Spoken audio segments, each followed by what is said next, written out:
పాత్రికేయ మిత్రులారా, మనకి స్వతంత్రం వచ్చి 76 సంవత్సరాలు అయింది. మనం ప్రతి ఒక్కడు వార్తలు రాసి వాని హైప్ చేయటం, ఈయన హైప్ చేయటం ఇలాగే చేస్తున్నాం. కానీ మనకంటూ ఈ 76 సంవత్సరాలలో చిన్న పాత్రికేయుడి దగ్గర నుంచి పెద్ద పాత్రికేయుడి వరకు ఏమన్నా అవకాశాలు కల్పించారా? ఈ ప్రభుత్వం కానీ, గత ప్రభుత్వం కానీ, ఏ ప్రభుత్వం అయినా.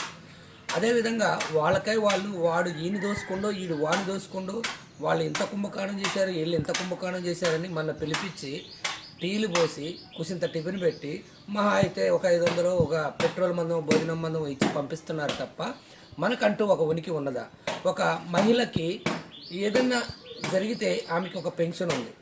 ఒక 60 సంవత్సరాలు నిండిన వాళ్ళకి పెన్షన్ ఉంది. కానీ ఈ పాత్రికేయుల్ని, లేఖరి మిత్రులకే ఎటువంటి పెన్షన్ లేదు. కానీ ఈ ఇచ్చేట వాళ్ళని హైప్ చేయటం కానీ, వాళ్ళని అభివృద్ధిలోకి తీసుకురావటం కానీ, వాళ్ళని ప్రజల ముందు తేయటం కానీ, ముఖ్యంగా ఉపయోగపడే సాధనాలను ఎందుకు మర్చిపోతున్నారు? ఆలోచించి సరైన నిర్ణయం తీసుకోమంటున్నా.